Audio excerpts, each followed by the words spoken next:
Hello guys welcome back to my blog. यो हाम्रो ट्रेनिङको first day हो जहाँ इन्डियाबाट आउनुभएका सरहरूलाई वेलकम गर्नुभएको छ र हाम्रो डिओपी सरले फिल्म मेकिङमा मेकअप गर्ने एउटा इम्पोर्टेन्ट पार्ट हो है भन्ने कुरा सेयर गर्दै हुनुहुन्छ। यहाँलाई बोलाएर ट्रेनिङ दिनुहुन्छ एकदमै इम्पोर्टेन्ट टिम वर्क हो एकदमै इम्पोर्टेन्ट एकदमै कम्बिनेसन मेकअप एन्ड त्यही कारण अब तपाईँ जतिजनाले एडभान्टेज लिनुहुन्छ यसको त्यो गरेर त्यति नै फाइदा हुन्छ तपाईँलाई फ्युचरमा त्यही भने र हाम्रो डे वान चाहिँ यसरी नै भयो। सबैजनासँग इन्ट्रोडक्सन भयो र हामीले क्लासमा के सिक्छौँ भन्ने कुराहरू भयो र डे टूबाट एक्चुअली क्लास स्टार्ट भयो। सुरुमा हामीले फेस कास्टिङ सिक्यौँ अनि डिफ्रेन्ट प्रोडक्टहरू चिन्यौँ, कुन प्रोडक्ट कसरी युज गर्ने भन्ने कुराहरू हामीले आफै आफ्नो फिङ्गरहरू बनाउने र प्र्याक्टिकल पनि गऱ्यौँ, which was really interesting. Day two चाहिँ हामीले एकदम रमाइलो गरेर हामीले क्लासहरू सक्यौँ। त्यसपछि हामी सकेर घर गयौँ। डे थ्रीमा चाहिँ हामीले सिलिकनबाट फिङ्गरहरू बनाएका थियौँ अगाडि दिनमै, अनि त्यही नै निकालेर हेर्दैछौँ। र डे थ्रीमा चाहिँ हामीले कट मार्क क्रिएट गर्न सिक्यौँ। यो पार्ट चाहिँ अलिक डिटेलिङ थियो तर एकदम एक्साइटिङ पनि थियो।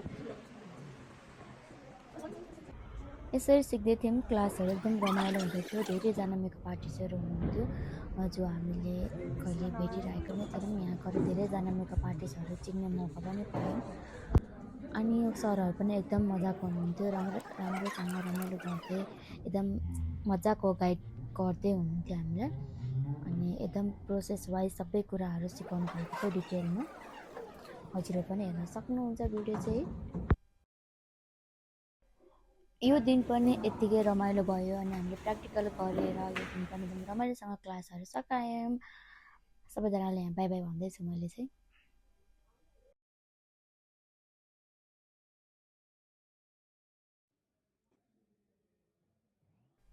डे फोरमा चाहिँ हामीले ब्लड क्याप एप्लाई गर्न सिक्यौँ।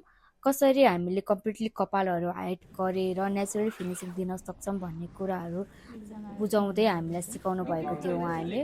र हामीले फर्स्टमा राम्रोसँग डेमो हेऱ्यौँ अनि डेमो हेरिसकेपछि सरहरूले गर्नुभएको काम राम्रोसँग हेरिसकेपछि हामीहरूलाई उहाँहरूले एकजना मोरल प्रोभाइड गर्नुभएको थियो र 55जनाको टिम थियौँ हामी।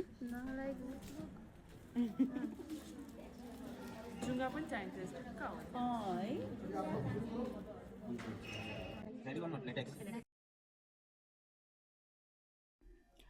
र ऊ चाहिँ अनान्या हाम्रो साथी। हामी चाहिँ हाम्रो आफ्नै साथीकोमा गर्दैथ्यौँ। हामी 4जना भएर हामीले साथीकोमा गरेका थियौँ।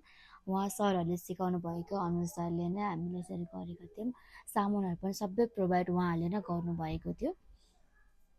हजुरहरूले भिडियोमा देख्न सक्नुहुन्छ हामीले कति मिहिनेत गरेर गर्दैछौँ। टाइम चाहिँ लाग्ने रहेछ एकदम धेरै नै। अनि एकजनाले मात्रै गर्न चाहिँ अलिकति गाह्रै हुने रहेछ, 2जना भयो भने एकदम सजिलो र इजी तरिकाले गर्न सक्ने रहेछौँ भन्ने कुराहरू हामीले यहाँबाट सिक्यौँ। यो चाहिँ फाइनल लुक हेर्न सक्नुहुन्छ हामीले गरेको। क्यान्सरवाला प्यासन है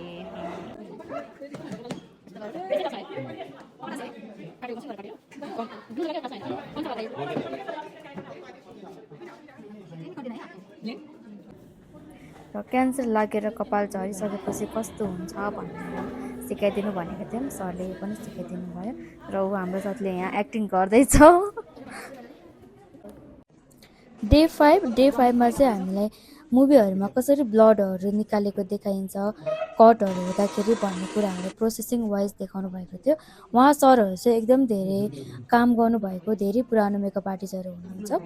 उहाँहरूले चाहिँ कभी खुसी कभी गम, देवदास जस्तो मुभीहरूमा काम गरिसक्नु भएको छ र उहाँहरूबाट यो कुराहरू सिक्न पाउँदा एकदम नै खुसी लागेको थियो हामीलाई। र हामीले सबै प्रोसेसिङ हेरिसकेपछि हामीले प्र्याक्टिकल पनि गऱ्यौँ। कसैले आफ्नै हातमा गर्नुभयो भने कसैले साथीहरूको हातमा, एकअर्काको हातमा यसरी गऱ्यौँ। यसरी प्र्याक्टिकल गरेर हामीले सिक्यौँ। त्यसपछि त्यहाँनिर एउटा सानो प्रोग्राम पनि थियो, महिला चलचित्र महोत्सव, जहाँ हामी पनि सहभागी भयौँ। प्रदर्शन गर्ने मञ्च मात्र नभई उनीहरूको अनुभूति, दृष्टि, सङ्घर्ष